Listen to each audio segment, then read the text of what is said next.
The moon hung full and merciless over the rushing river, casting silver threads across water that churned with ancient hunger. Zara Bloodreach stood at the edge of the forest, her red dress aflame against the darkness, when she saw her. An old woman in a simple cotton gown, bare feet shuffling toward the riverbank with the uncertain steps of a sleepwalker. The current roared its invitation, white foam reaching like desperate fingers. Zara's heart seized. She ran. Her feet flew over moss-slicked stones and tangled roots, the hem of her dress catching on brambles that clawed at her like warnings. The distance between them collapsed with each breath, each prayer whispered into the night wind.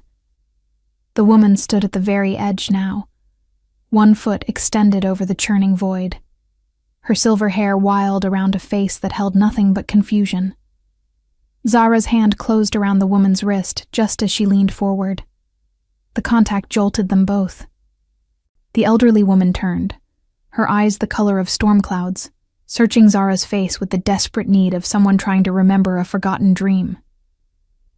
"Where am I?" the woman whispered, her voice carrying the fragile quality of old paper. The river's roar nearly swallowed her words. "Do you know where my mother is? I can't find her. I've been looking everywhere."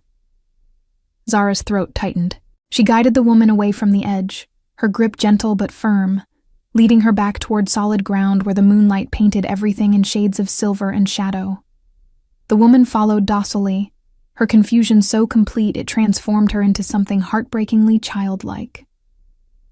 "You're safe now," Zara said, her voice steady despite the trembling in her hands. "Let's get you warm. Can you tell me your name?" The woman's brow furrowed, deep lines carving themselves deeper with concentration. She opened her mouth, then closed it. Opened it again. "I don't remember." Her eyes filled with tears that caught the moonlight. "Why don't I remember? Am I supposed to remember?" Zara's small cottage stood at the forest's edge, a humble structure of weathered wood and moss-covered stone that had been her sanctuary for 3 years of solitude. She led the woman inside, lighting candles that pushed back the darkness with warm, flickering defiance. The fire in the hearth had burned down to embers, but Zara coaxed it back to life, feeding it kindling until flames danced and crackled. She wrapped the woman in her own wool blanket, the one her grandmother had woven years ago, and prepared tea from herbs she had dried herself. Chamomile and lavender, meant to soothe and calm. The woman accepted the cup with trembling hands, her confusion giving way to a kind of peaceful acceptance as the cottage's warmth seeped into her bones. "What's your name, child?"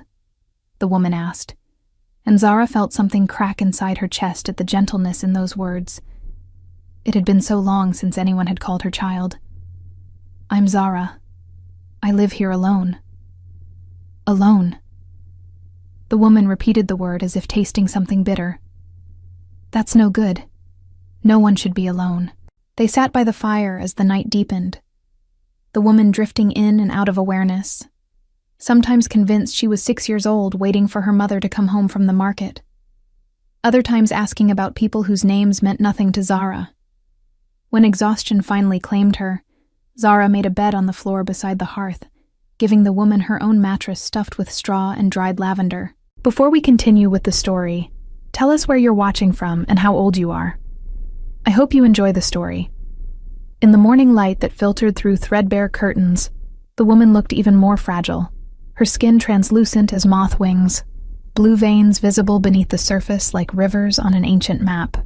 She woke confused again, frightened by surroundings she didn't recognize, and Zara spent the morning speaking in soft tones, reassuring her, preparing simple food that the woman picked at with uncertain fingers. "Do you remember anything?" Zara asked gently. "Anything at all?" The woman closed her eyes, her expression one of such intense concentration it seemed painful. "Flowers. I remember flowers. White ones. And a boy. A boy with dark hair who used to bring me stones from the river." She opened her eyes, tears spilling over. "But I can't see his face anymore."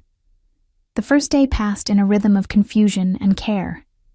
Zara discovered the woman liked songs, simple melodies that Zara remembered from her own childhood. She sang while preparing meals, while mending the woman's torn nightgown with careful stitches, while brushing the tangles from silver hair that fell past narrow shoulders like a waterfall frozen in time. The second day brought moments of lucidity mixed with deeper confusion.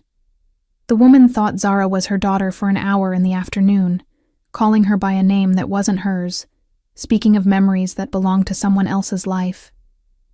Zara didn't correct her. She simply held the woman's hand and listened, understanding that sometimes comfort mattered more than truth. The third day dawned gray and heavy, with the promise of rain. The woman was more disoriented than ever, pacing the small cottage with agitation that made Zara's heart ache. She kept asking about wolves, saying she needed to find the wolves, that they were waiting for her, that she had something important to tell them. Zara was preparing lunch when she heard them. The sound of many feet, the jingle of gear, voices calling through the forest. Her hands stilled over the vegetables she had been chopping. Searchers. She hadn't expected anyone to be looking. The woman had appeared so lost, so completely severed from any life, that Zara had begun to imagine she might stay forever.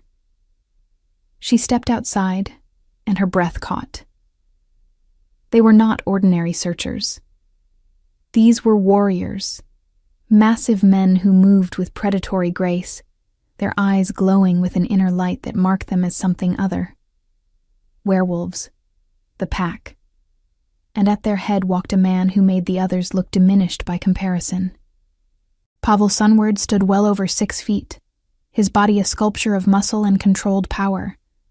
Black hair fell past his shoulders in waves that caught the weak morning light, and a beard framed a face that could have been carved from granite, all hard angles and fierce beauty. But it was his eyes that arrested her, pale gold like winter sunlight, currently blazing with an emotion so raw it made her step back instinctively. He saw the cottage. He saw her, and then his nostrils flared and his entire body went rigid. His voice, when it came, was a sound between a growl and a sob. Mother. He moved faster than should have been possible, crossing the distance to Zara's door in seconds.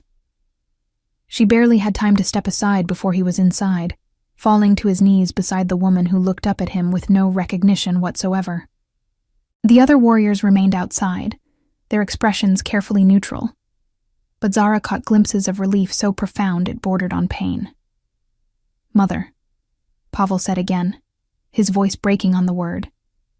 His large hands reached out, then hesitated, hovering over the woman as if afraid she might shatter at his touch. Do you know me? The woman tilted her head, her expression curious and distant. You have kind eyes. Are you here to help me find my mother? Zara watched something fundamental break inside this fierce man. His shoulders shook, his head bowed, and for a moment he couldn't speak. When he raised his face, tears tracked down his cheeks into his beard, and Zara felt her own eyes burning in response. I'm Pavel. I'm your son. I've been looking for you for 3 days. He swallowed hard. 3 days of hell. I thought I'd lost you. I thought you'd walked into that cursed river and I'd never hold you again. The woman reached out and patted his head as if he were a child. There. Don't cry. Crying doesn't help anything. My mother always said that. Pavel closed his eyes, leaning into her touch with such desperate need that Zara had to turn away, feeling like an intruder on something too intimate for witness. She busied herself putting away the half-prepared lunch, her hands moving automatically, while her mind tried to process what she was seeing. This man was Alpha King. She knew that now. The power radiating from him was unmistakable. And the woman she had been caring for was his mother, lost to a disease that stole memories and identity piece by piece. One of the warriors, a woman with copper hair braided down her back, entered the cottage and approached Zara. On behalf of the pack, she said quietly, her voice rough with emotion. Thank you. We've had search parties combing these woods for days. The king hasn't slept, hasn't eaten. She glanced at Pavel, who was now gently helping his mother to her feet. You saved her life. You saved his heart. I only did what anyone would do. The warrior's smile was sad. No. Most of the pack walked right past her that first night. She was confused, wandering, and they thought she was a mad homeless woman. They turned away. Only you stopped. The words sat heavy in Zara's chest. She looked at Pavel, who was wrapping his mother in his own cloak, speaking to her in low, soothing tones. And something shifted inside her. A recognition that had nothing to do with logic, and everything to do with the way his hands trembled as they cared for the woman who had forgotten him. Pavel lifted his mother into his arms as if she weighed nothing, and she curled against his chest with a sigh, her confusion settling into something like peace. But before he left, he turned to Zara, his golden eyes finding hers across the small space. I don't know your name, he said. Zara Bloodreach. Zara. He repeated it like a prayer, like something sacred. I owe you a debt I can never repay. You cared for her. You kept her safe when I couldn't. When my own pack failed to see what you saw, I didn't do it for payment. I know. His gaze held hers, intense and searching. That's what makes it remarkable. He shifted his mother's weight gently. But I would like to offer you something. My mother has dementia. Some days she knows me, most days she doesn't. I need someone who can care for her with the gentleness you've shown. Someone who sees the person, not just the illness. Would you consider coming to the castle? To be her companion? Zara's heart stuttered. The castle. The seat of pack power. A world so far removed from her humble existence, it might as well be the moon. I'm not qualified. I have no training. You have compassion. You have patience. You have a good heart. Pavel's expression softened almost imperceptibly. Those are qualifications no amount of training can provide. I would pay you well. Very well. And you would have your own quarters, your own space. My mother responds to you. I saw it when I walked in. She's calm with you in a way she hasn't been in months. Zara looked at the woman in his arms, at silver hair falling like silk over muscled forearms, at a face that had softened into sleep. She thought of her empty cottage, her solitary life, the loneliness that had become so familiar she had almost stopped noticing it. And she thought of this fierce king who wept for his mother, who had searched for 3 days without rest, who looked at Zara now with a mixture of hope and desperation that made something inside her want to say yes, just to ease his pain. I'll come, she heard herself say, for as long as you need me. The relief that washed over Pavel's face was like watching ice melt in spring sun. Thank you. His voice dropped to something almost reverent. Thank you, Zara Bloodreach. I won't forget this. The castle rose from the mountainside like something from an ancient dream. All gray stone and soaring towers. Banners snapping in wind that carried the scent of pine and snow. Zara arrived in a carriage that felt too luxurious for someone like her, with velvet seats and windows of actual glass that let her watch the landscape transform from forest to mountain, from wild to cultivated. Her quarters were larger than her entire cottage had been. A bed with a real mattress, thick curtains that could block out the sun, a fireplace big enough to stand in, rugs soft as moss underfoot. She touched everything with tentative fingers, half convinced she was dreaming and would wake back in her familiar poverty. But the work was real.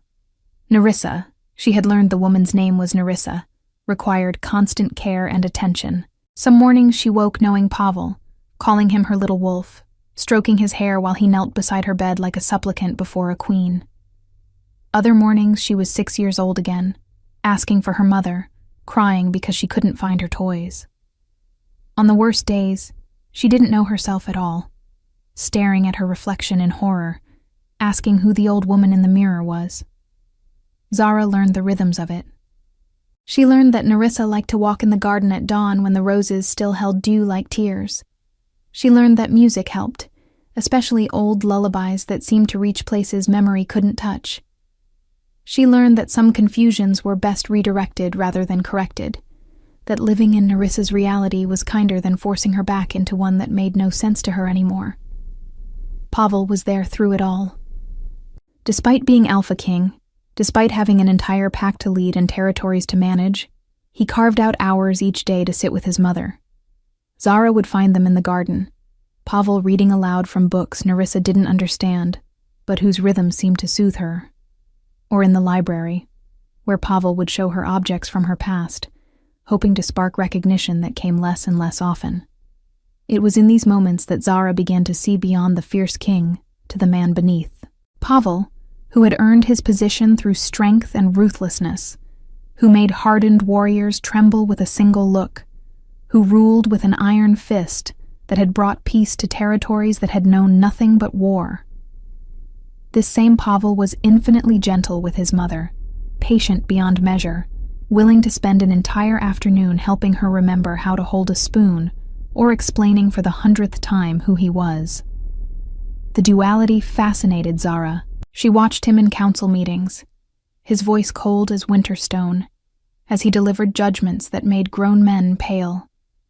Then she would see him an hour later, sitting on the floor with Nerissa, playing a child's game because she had forgotten she was an adult, his expression soft with a love so pure it made Zara's chest ache.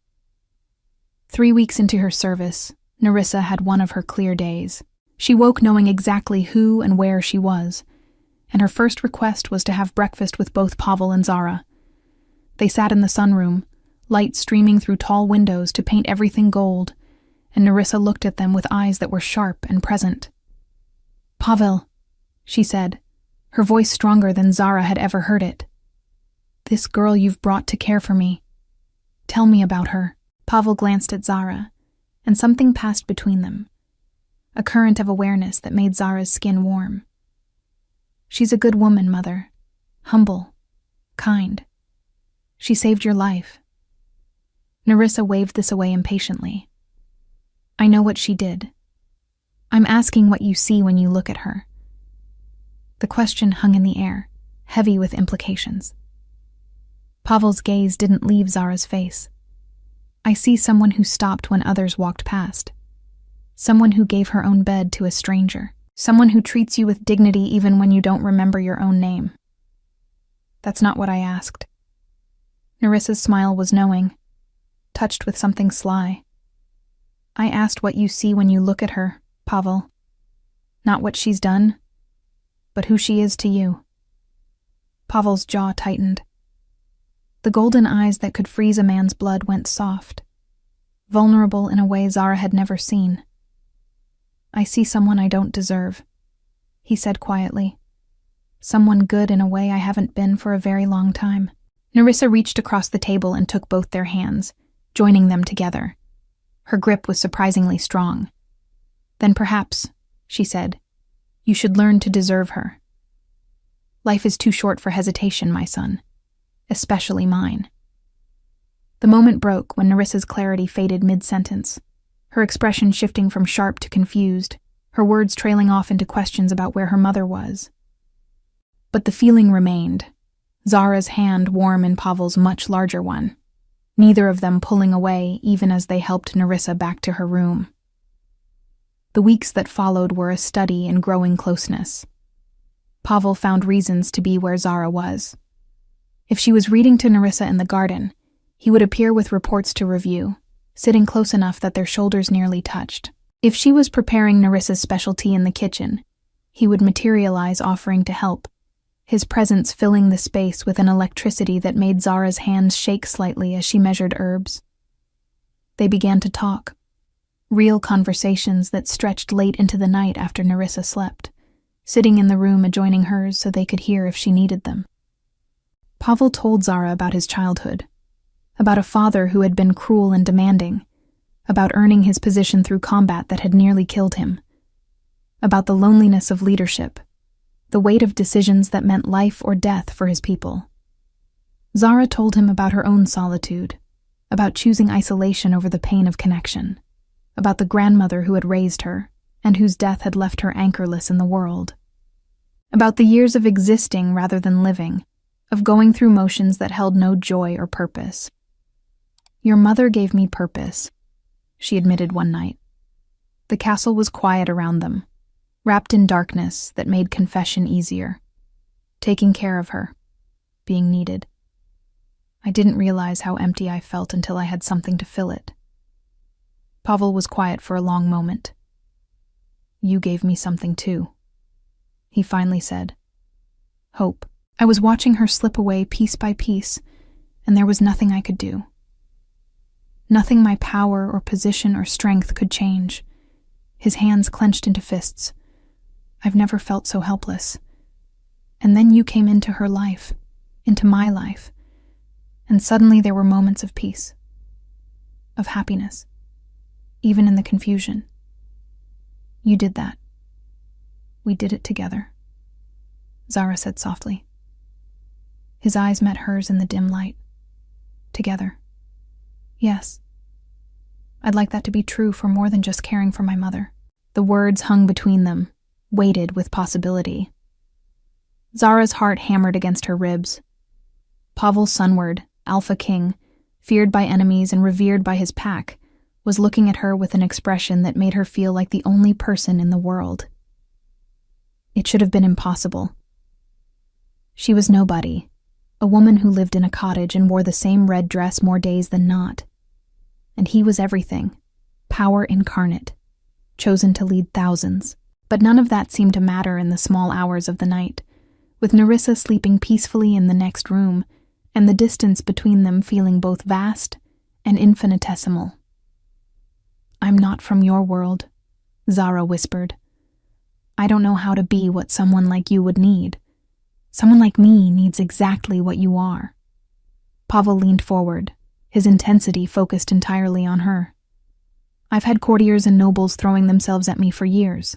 Beautiful, educated, perfectly bred women who want to be queen. And I felt nothing. Nothing but the cold weight of duty." He reached out, his fingers brushing her cheek with a gentleness that seemed impossible from someone so powerful. "You make me feel human again, Zara. You make me remember there's more to life than strength and dominance and control. What if your mother's condition worsens? What if this is all we get? These moments between the confusion. Then these moments are everything." Pavel's thumb traced the line of her jaw. "I've spent my life taking what I want by force. This is the first time I've ever wanted to deserve something, to be worthy of it, of you." Before Zara could respond, before she could think or doubt or question, Pavel closed the distance between them. His kiss was nothing like she had imagined. There was no crushing force, no overwhelming dominance. Instead, it was reverent, almost desperate, as if he feared she might disappear if he wasn't careful. His hand cradled the back of her head, fingers tangling in her white hair, and Zara felt something inside her break open, years of solitude cracking like ice under spring sun.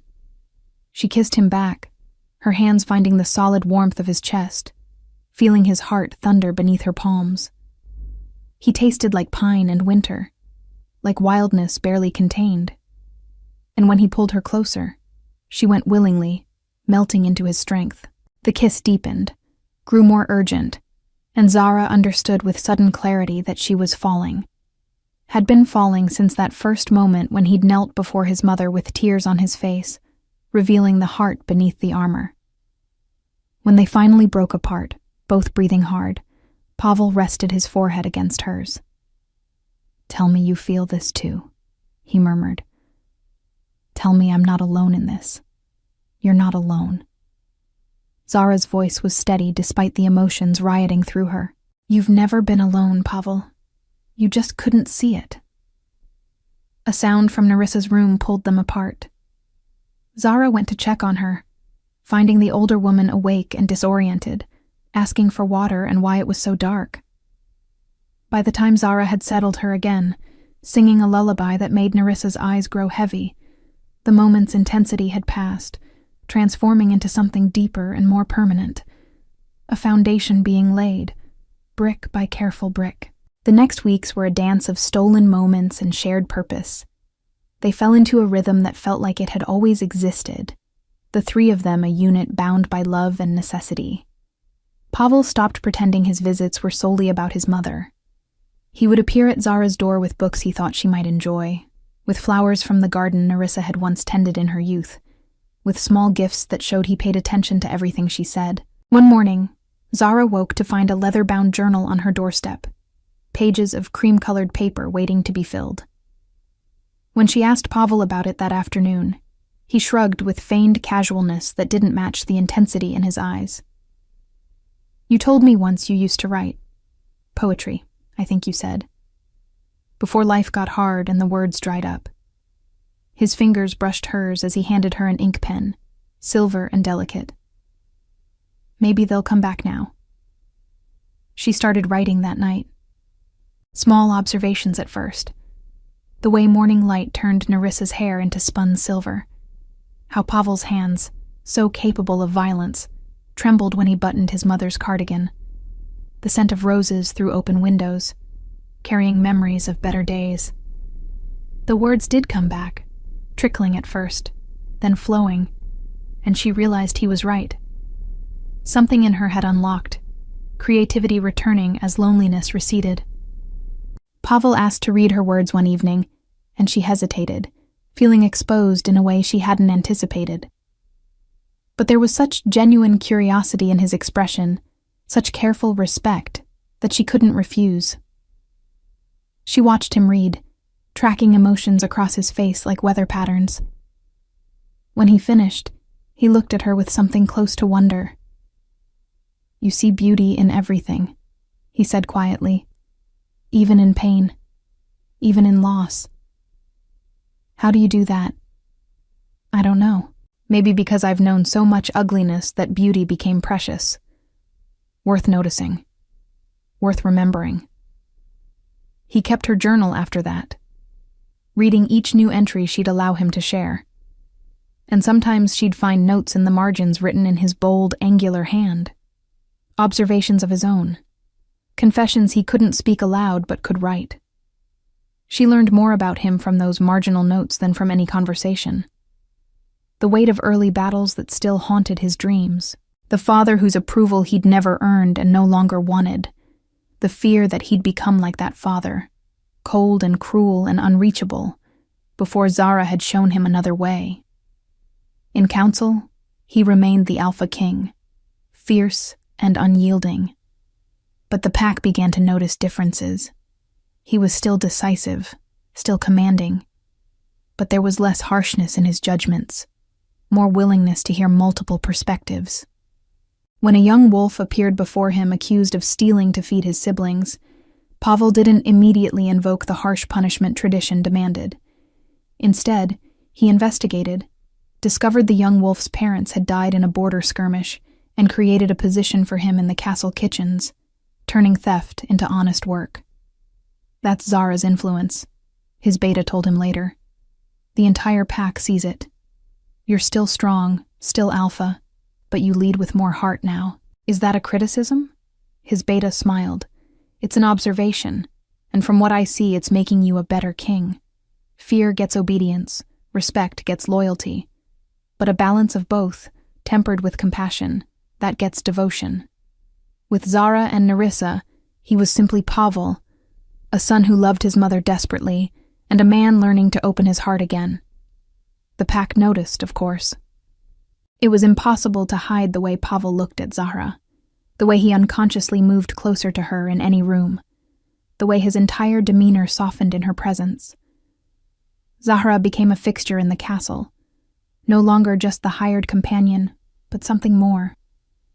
She took her meals in the great hall now, sitting beside Pavel at the head table where curious eyes tracked her every move. She attended council meetings when discussions turned to pack welfare, offering perspectives that reminded hardened warriors there were more ways to solve problems than through strength and dominance. Some of the older females took her aside one afternoon, led by a woman named Katrin who'd been Nerissa's friend. "We want you to know," Katrin said, her weathered face kind, "that we approve.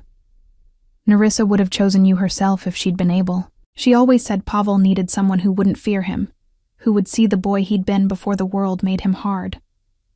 Another woman, younger, with scars across her face from some long-ago battle, leaned forward conspiratorially. We were worried, that he'd choose one of those peacocks always parading around him. Beautiful but hollow. You're different. You're real. I'm terrified, Zara admitted, of being not enough, of this not lasting, of waking up and finding it was all a beautiful mistake. Love is always terrifying, Katrin said firmly, but that's what makes it worth having. Nerissa used to say that the bravest thing anyone could do was open their heart, knowing it might break. Your Alpha King is doing that. Are you brave enough to do the same? Zara thought about this conversation later, as she sat with Nerissa in the fading afternoon light. The older woman was having a confused day, thinking she was preparing for her own wedding to Pavel's father, fretting about flowers and music, and whether her dress would fit. Zara played along, assuring her that everything would be perfect, that the man she loved was waiting for her. Do you love him? Nerissa asked suddenly, her eyes sharp for just a moment. My son. Do you love him the way I loved his father? The question landed like a blow. Zara had been avoiding putting name to the feeling, as if speaking it aloud might shatter the spell. But looking into Nerissa's eyes, clear for this brief moment, she couldn't lie. Yes, I love him. More than I thought possible. More than is probably wise. Wisdom is overrated. Nerissa patted her hand, the confusion already creeping back. Follow your heart, child. It knows the way even when your head is lost. That evening, Pavel took Zara to the training grounds after hours, when the space was empty and lit only by torches that threw dancing shadows across packed earth. I want to teach you something, he said.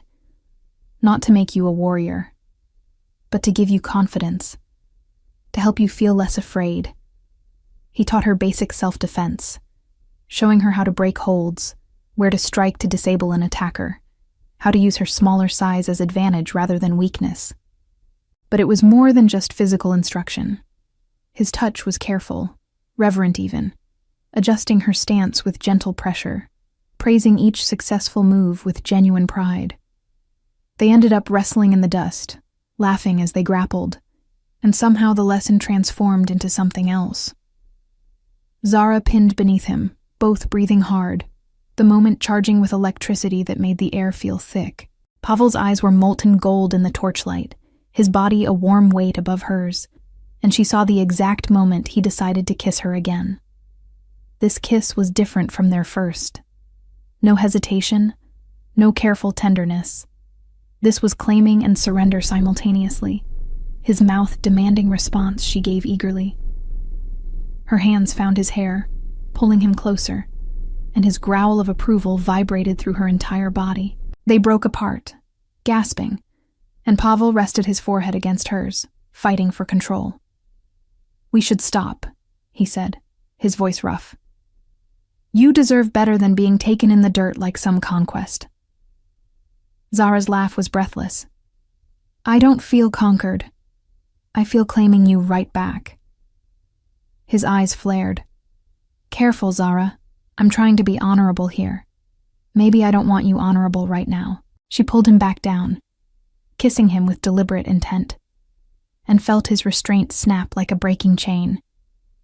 They made love there under the stars, on ground that had seen countless battles, transforming violence into passion, claiming into connection.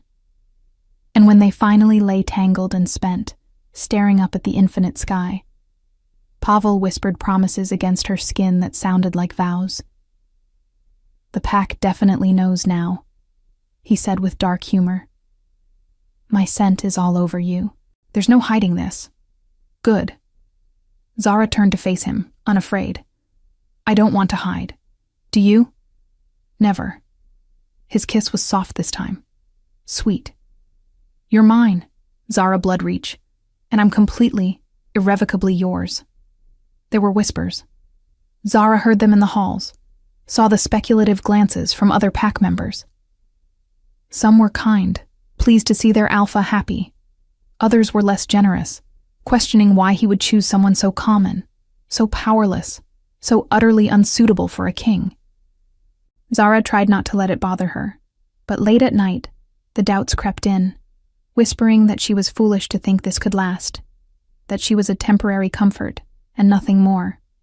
Pavel seemed to sense her doubts without her speaking them. One evening, after Nerissa had gone to bed early, exhausted from a particularly confusing day, he took Zara's hand and led her to the castle's highest tower. The night was clear, stars scattered across the sky like diamonds on velvet, and the full moon hung huge and luminous. "This is my favorite place," Pavel said, his arm around her waist as they looked out over his territory. "I come here when the weight of leadership feels too heavy, when I need to remember why I do this." Zara leaned into him, feeling small and safe, despite standing at such a height. "What do you see when you look out?" "I see home. I see the people depending on me to keep them safe. I see beauty worth fighting for." He turned her to face him, his hands cupping her face. "And now, when I look out, I see a future I want. Not just duty and endless responsibility, but actual happiness. With you. The pack is talking. They don't think I'm suitable. The pack will accept who I choose." Pavel's voice carried the steel of command. "And I choose you, Zara. Not because you're convenient or because you care for my mother, though that means more to me than you know. I choose you because you make me want to be better. Because you see past the Alpha King to the man. Because when I'm with you, I'm not alone in my own head anymore. I'm scared." The admission came out barely above a whisper. "I'm scared this is a dream, that I'll wake up back in my cottage and none of this will have been real." Pavel kissed her then, deep and claiming, his hands sliding into her hair to hold her still as he poured everything he felt into that kiss. When he finally pulled back, they were both trembling.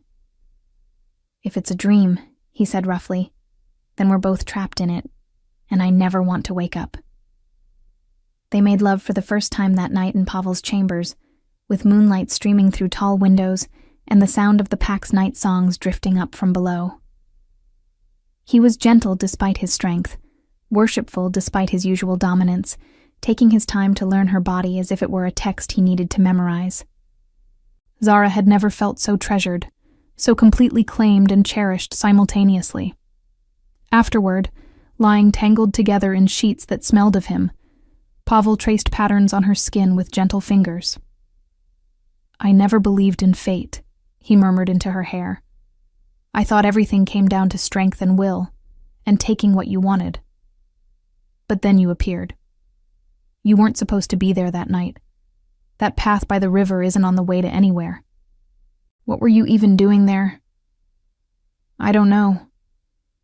Zara thought back to that night, trying to remember what had pulled her from her cottage. "I couldn't sleep. Something made me walk. I felt like I needed to be there, though I didn't know why. Maybe some things are meant to happen. Maybe my mother wandered away so that I would find you. It's a terrible thing to think, that her suffering served a purpose, but I can't help believing it. She brought us together, Zara. She gave me you." Zara rolled over to look at him, memorizing his face in the moonlight, the way his guard was completely down, the vulnerability in his eyes that no one else ever saw. "Then we have to make it worth something. We have to give her whatever happiness we can, for whatever time is left." Pavel's expression darkened. "She's getting worse. The clear days are fewer. Soon she won't know me at all. Then we love her through it. We give her peace and comfort and dignity, and we hold on to each other when it's hard. That's all we can do." They fell asleep like that, wrapped around each other. And when morning came, they woke to find Nerissa, standing at the foot of Pavel's bed, looking at them with clear, knowing eyes. "It's about time," she said, her voice stronger than it had been in days. "I was starting to think you'd both be too stubborn to see what was right in front of you." The 3 months that followed were the happiest and most heartbreaking of Zara's life. Nerissa declined steadily, her clear days becoming rare treasures they hoarded like gold. But on those days when she knew them, she was fully present and fiercely joyful, insisting on hearing every detail of Pavel and Zara's relationship, planning a wedding she wouldn't live to see, extracting promises from both of them about their future. On her bad days, when confusion ruled and she forgot everything, including herself, Zara and Pavel cared for her together.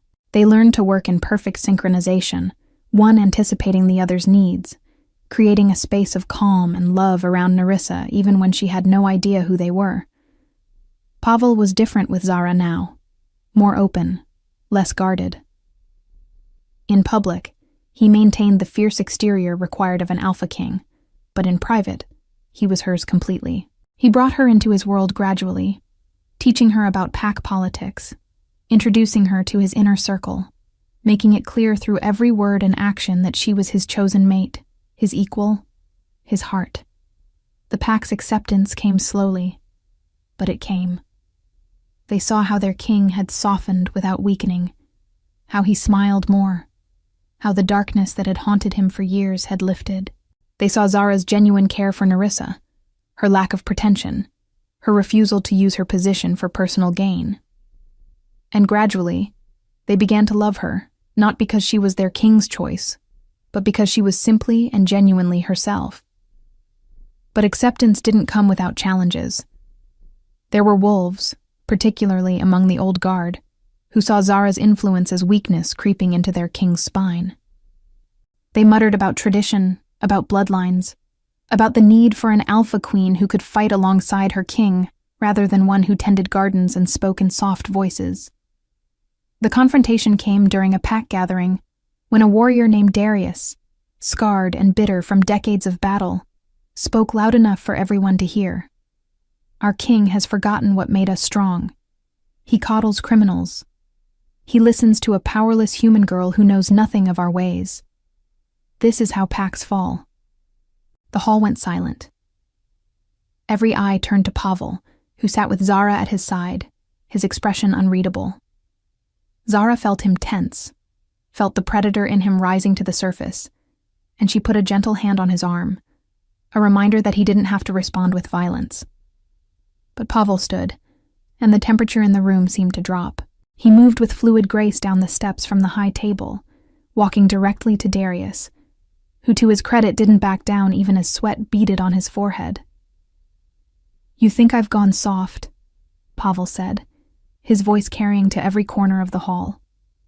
"You think caring for my mother, choosing a mate who values life, listening to perspectives beyond my own makes me weak." His smile was terrifying, all teeth and promise. "Would you like to test that theory, Darius? Would you like to challenge me for leadership and see just how soft I've become?" Darius swallowed hard. "I wouldn't dare, Alpha." "No, you wouldn't. Because you know, deep in your bones, that I could tear you apart without breaking stride. That hasn't changed. What's changed is that I no longer want to rule through fear alone." Pavel's voice softened slightly, but lost none of its steel.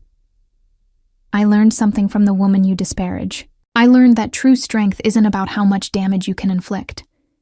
It's about having the power to destroy and choosing mercy instead. It's about being feared by your enemies and loved by your people. That's the kind of king I want to be. And if you can't accept that, you're welcome to leave my pack and find another." No one moved. No one spoke. And then, slowly, one wolf began to clap. Then another. Then the entire hall erupted in approval, wolves howling their support, and Darius dropped to one knee, baring his throat in submission. "Forgive me, Alpha. I spoke from fear, not wisdom." Pavel helped him to his feet, his expression less fierce now. "Fear is natural in changing times. But trust me when I say that change doesn't mean weakness. It means evolution. It means becoming something better than we were." He looked back at Zara, who stood now, her white hair glowing in the firelight, her red dress a splash of color against the stone. This woman saved my mother's life when my own pack walked past her. She saw value in someone confused and lost when others saw only inconvenience. That's the kind of strength I want infused in our pack. Not just the ability to fight, but the willingness to care. He returned to Zara's side, taking her hand and raising it high. This is your future queen. This is the woman I've chosen. And anyone who can't give her the respect she deserves can answer to me personally. The pack roared approval, and Zara felt tears prick her eyes. Not because she needed their validation, but because Pavel had defended not just her honor, but his own evolution, refusing to apologize for becoming more than what tradition demanded. That night, alone in their chambers, she asked him if he'd been afraid during the confrontation. Pavel laughed, a sound of genuine amusement. Afraid of Darius? Never. But afraid of losing you because the pack rejected you? Terrified. His expression grew serious. You make me better, Zara. You give me a reason to be more than just an efficient killer. And if I had to choose between being Alpha King and having you, I'd hand over my crown without hesitation. You won't have to choose. She cupped his face, seeing the vulnerability he showed only her. They love you, and they're learning to love me too. Give them time. Time. Pavel pulled her close. That's the one thing I'm not sure we have. With my mother, I mean. Every day she slips further away. Soon she won't recognize either of us at all. Then we make every moment count. We give her every ounce of love we have while she can still feel it. And we prepare ourselves for the inevitable. How do you prepare for losing someone you love? Zara rested her head against his chest, listening to his heartbeat, steady and strong. You can't. You just hold on tight and hope the love you gave them eases their passing. And then you carry them in your heart forever. The months that followed tested them in ways neither had anticipated. Nerissa's lucid moments became increasingly rare, sometimes only minutes scattered through weeks of complete confusion. She stopped recognizing Pavel entirely, sometimes thinking he was his father, other times a stranger she feared. On the worst days, she would scream and fight against care, lost in memories that terrified her. Through it all, Pavel and Zara worked together with tireless devotion. They took shifts sitting with her through restless nights, singing lullabies that sometimes broke through the fog. They walked her through gardens she no longer recognized, pointing out flowers and birds in voices that stayed calm even when their hearts were breaking. They held her when she cried for her mother, dead 50 years but alive in Nerissa's fractured mind. Pavel broke down only once, after a particularly difficult day when Nerissa had looked at him with absolute terror, screaming for someone to save her from the strange man in her room. Zara found him in the training yard, demolishing practice dummies with savage precision, tears streaming down his face as he channeled grief into violence. She didn't say anything. She simply walked up behind him, wrapped her arms around his waist, and held on while he shattered. His hands found hers, gripping so tightly it hurt, and she let him, knowing he needed an anchor before he drowned in guilt and helplessness. I'm her son, he finally choked out. I'm her son, and she doesn't know me. She's terrified of me. How is that fair? How is any of this fair? It's not. Zara turned him to face her, reaching up to wipe tears from his beard.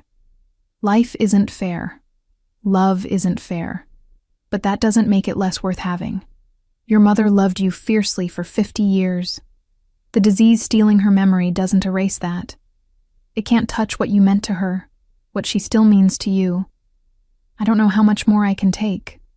Yes, you do. Because you're Pavel Sunward, Alpha King, strongest wolf I've ever known.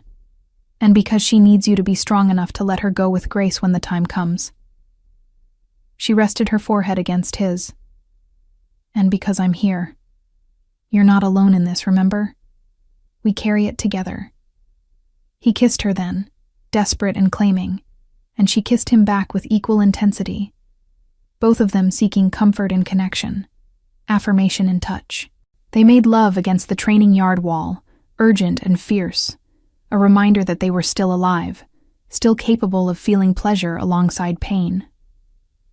One evening in late autumn, when the trees had turned gold and scarlet, and the air carried the promise of winter, Nerissa had what would be her last truly clear day. She woke knowing exactly who and where she was, and her first request was to have breakfast with both Pavel and Zara. They sat in the sunroom, light streaming through tall windows to paint everything gold, and Nerissa looked at them with eyes that were sharp and present. The morning felt suspended outside of time, precious and fragile as spun glass.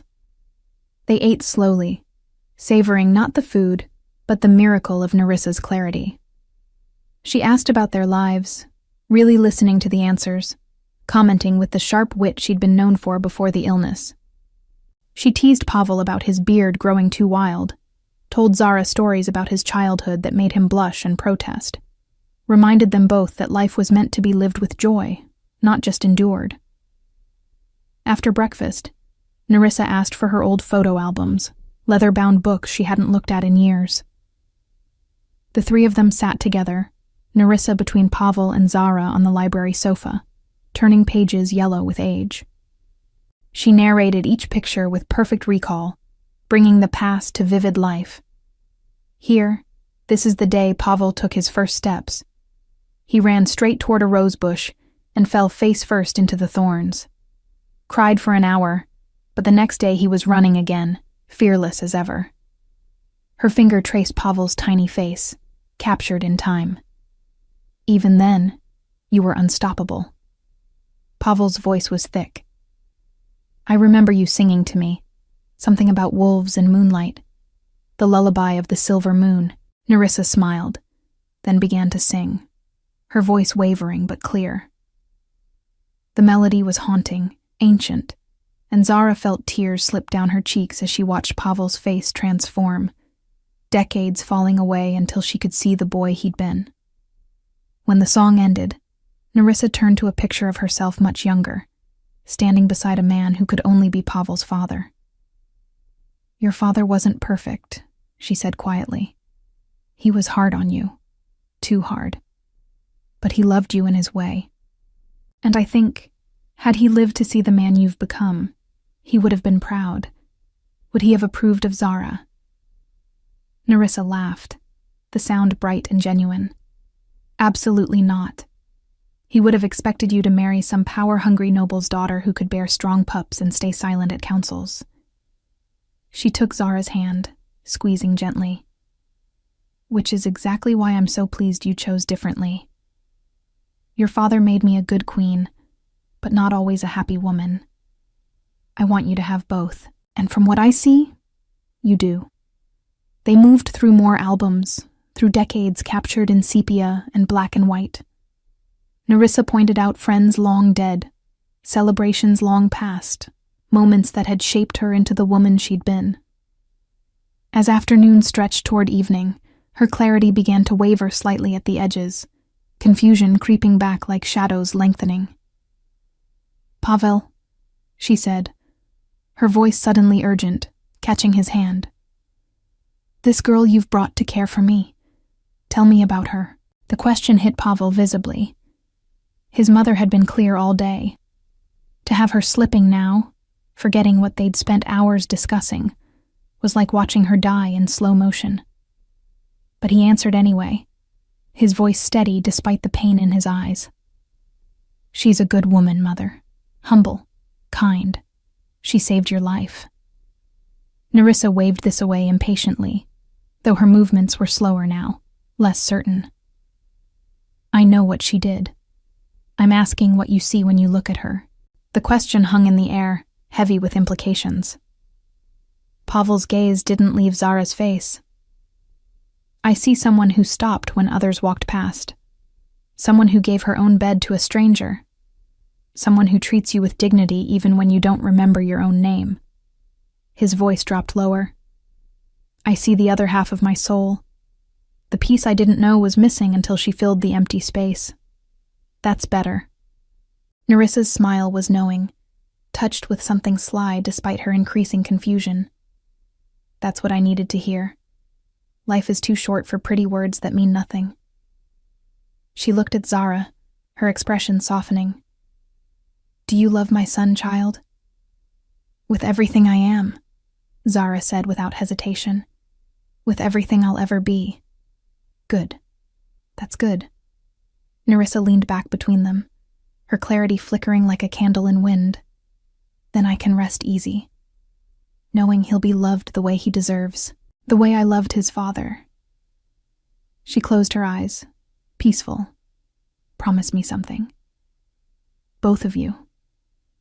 Anything, Pavel said, his hand tightening around hers. Promise me you'll be happy. Promise me you won't let my death shadow your life together.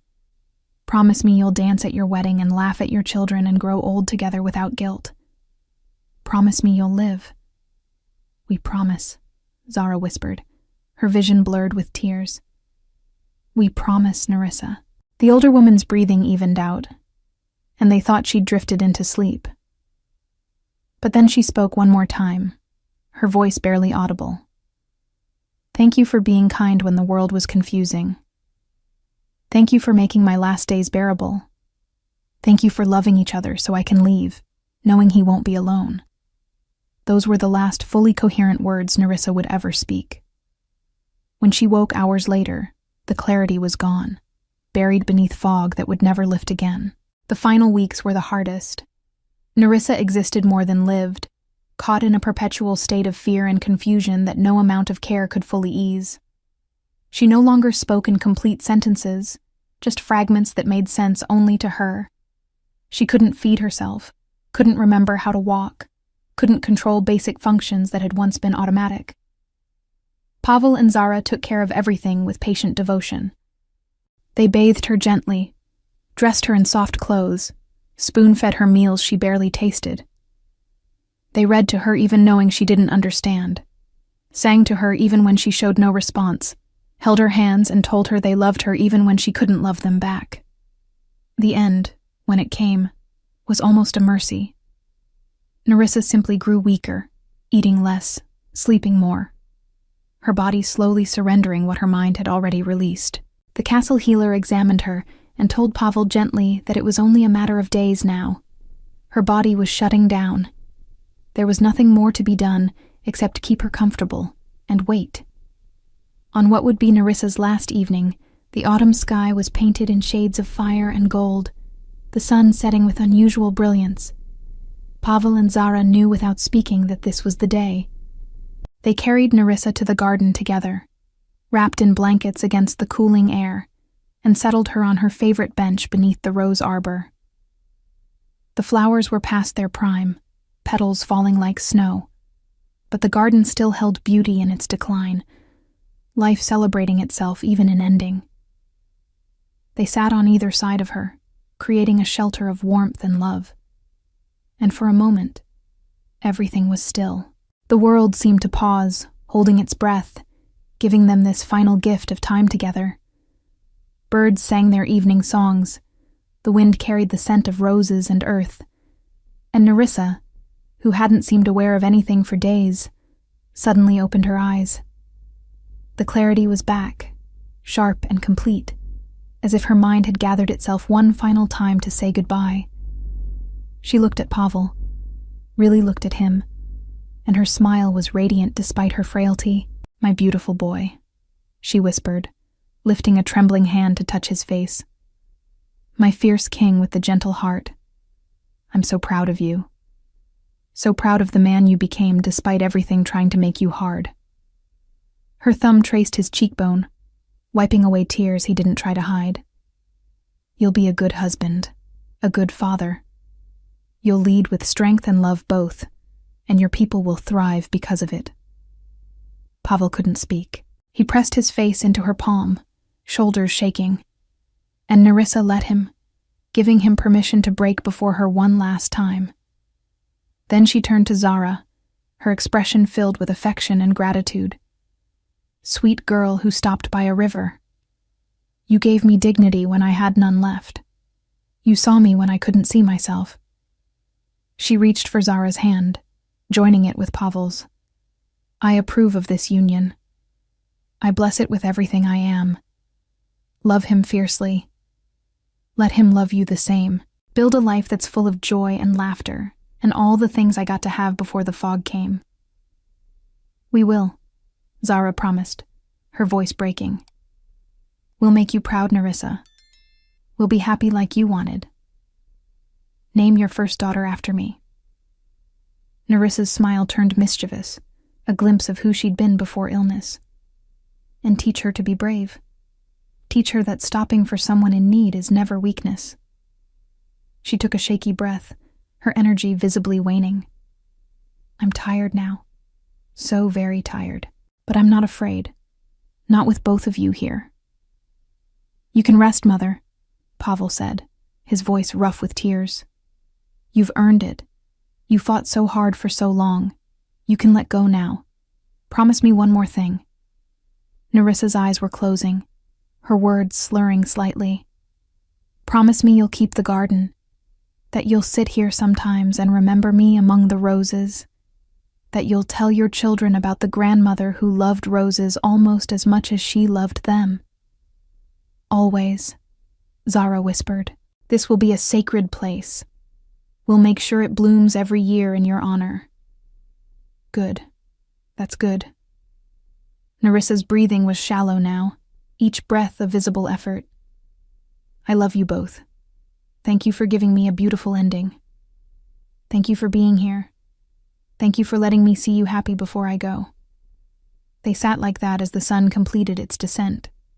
The three of them together, one final time. Nerissa's breathing grew fainter, more irregular, and then, as the first star appeared in the darkening sky, she took one last breath and released it with a sound like contentment.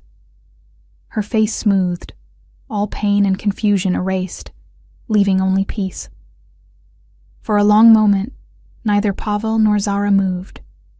They stayed there, holding Nerissa between them, unwilling to acknowledge what had just happened.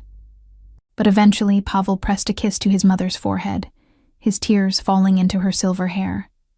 "Rest well, Mother. You're free now. No more confusion. No more fear. Just peace and roses and whatever comes after." His voice broke completely. "I'll love you forever. I'll carry you in my heart until I follow you into the next world." Zara wrapped her arms around them both, her own tears falling freely. She sang then, softly, the lullaby of the silver moon that Nerissa had taught her, the melody drifting through the gathering darkness like a prayer. And as she sang, the pack began to gather at the edges of the garden, drawn by the bond that told them their king was in pain, that the woman they'd respected and loved had found her final rest. They didn't intrude. They simply stood witness, forming a circle of silent support, heads bowed in respect. When Zara's song ended, they began to howl, a chorus of grief and farewell that rose to the emerging stars. It was beautiful and terrible, the sound of a pack mourning, and Pavel added his voice to theirs, his howl deeper than the rest, filled with all the love and loss he couldn't put into words. The funeral rituals were observed with full traditional honors. Nerissa's body was prepared by the pack's elders, dressed in ceremonial robes of white and silver, her hair braided with herbs and flowers. They laid her on a pyre built from wood taken from the oldest trees in the forest, each log blessed and prepared with care. The entire pack gathered as the sun set 3 days after her death, witnesses to her return to the elements. Pavel spoke first, his voice carrying to every member of the assembled pack. "My mother was Alpha Queen long before I took my father's place. She ruled with grace and wisdom, and when illness came to steal her away piece by piece, she faced it with the same courage she'd brought to every challenge. She taught me that strength isn't just about winning battles. It's about maintaining dignity in loss, about choosing kindness when cruelty would be easier, about loving fully even knowing that love makes you vulnerable." His voice thickened. "She gave me life twice, once when she bore me, again when she brought Zara into our lives. I will honor her memory by being the man she raised me to be, by loving the woman she blessed, by keeping the garden she treasured, by ruling with both strength and heart. He lowered the torch to the pyre, and flames caught, climbing quickly through dried wood. The pack watched in silence as fire consumed the body, returning Nerissa to ash and smoke that would feed the earth and rise to the sky. As tradition demanded, they stood vigil through the night, keeping watch as the flames burned themselves out, singing the old songs of farewell and rebirth. Zara stood beside Pavel throughout, her hand in his, her presence a steady anchor as grief threatened to pull him under. She didn't try to speak comfort or offer platitudes. She simply stood with him, sharing the weight, proving through presence what words could never convey, that he wasn't alone, that he would never be alone again. When dawn broke over the ashes, Pavel finally allowed himself to collapse. Zara caught him, or tried to, but his weight was too much and they ended up on the ground together, tangled and weeping. The pack gave them space, but their support was palpable, a net of care and understanding that held their king even as he shattered. "How do I do this?" Pavel asked hours later, when they were finally alone in his chambers. "How do I wake up every day knowing she's gone? How do I rule when grief makes me want to hide from the world? One day at a time." Zara held him close, running her fingers through his hair in soothing repetition. 1 hour if a day is too much. 1 breath if an hour is too hard. And you lean on me. You let me carry some of the weight. That's what I'm here for, Pavel. Not just the good days, especially the hard ones. And they did. Over the weeks and months that followed, Pavel and Zara built a life together that would have made Nerissa proud. They married in the spring when the roses bloomed again, a ceremony that combined pack tradition with the simple beauty Zara loved. She wore a white dress instead of red, her hair woven with flowers, and Pavel wore traditional ceremonial garb that made him look like a king from ancient times. The pack celebrated for 3 days, but the moment Zara treasured most was the quiet one after, when Pavel led her to Nerissa's favorite bench in the garden, and they sat together watching the sunset, feeling the older woman's presence like a blessing on the wind. "I think she's here," Zara said softly. "I think she sees us." Pavel pulled her close, his lips brushing her temple. "I know she does, and I think she's happy." His hand moved to rest on Zara's stomach, where their child grew, just barely perceptible. "She's going to be happy when she meets her granddaughter." Zara covered his hand with hers, feeling the rightness of it, the way everything had led to this moment, from a chance encounter by a river to a love that had transformed them both. "I hope she has your mother's eyes. I hope she has your heart." Pavel's voice was thick with emotion. "And I hope we can give her a world worth growing up in. One where strength doesn't mean cruelty, where power doesn't mean isolation, where love is valued above everything else. We will. Because that's what Nerissa taught us. That's the gift she gave us when she brought us together." Zara leaned back against him, feeling safe and home and complete. "Thank you for finding me that night. Thank you for seeing me. Thank you for stopping." Pavel kissed her softly, a promise and a prayer. "Thank you for caring for the woman I loved most in the world. Thank you for teaching me how to be human again."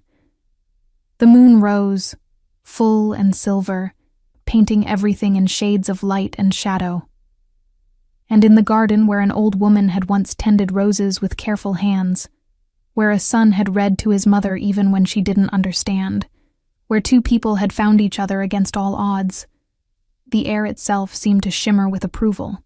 Somewhere beyond sight, Nerissa smiled, finally at peace, knowing the 2 souls she loved most had found their way to each other and would never be alone again. The story that had begun with a rescue at a river's edge, with an act of simple kindness in the face of collective indifference, had transformed into something eternal, love that transcended station and circumstance, a king who had learned gentleness, a woman who had discovered purpose. And a mother's final gift, the blessing to be happy, that would echo through generations. In the castle's highest tower, a new banner flew, red and white, representing the union of strength and compassion, of power and kindness, of an alpha king and the woman who had saved not just his mother's life, but his very soul. And every full moon, Pavel and Zara would return to that bench in the garden, holding each other beneath the silver light, remembering the woman who had brought them together and the love that had transformed everything. The end was also a beginning. The loss became a legacy. And the girl who had stopped for a confused old woman by a rushing river became a queen, who ruled with equal parts strength and heart, teaching her people that true power lay not in dominance, but in the courage to care when others turned away.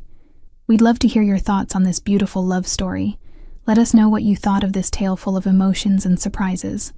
Tell us your name, where you're watching from, and rate this story from 0 to 10 if it touched your heart. And if you enjoyed the plot, don't forget to leave a like and subscribe to the channel so you don't miss the amazing new stories coming soon. See you next time.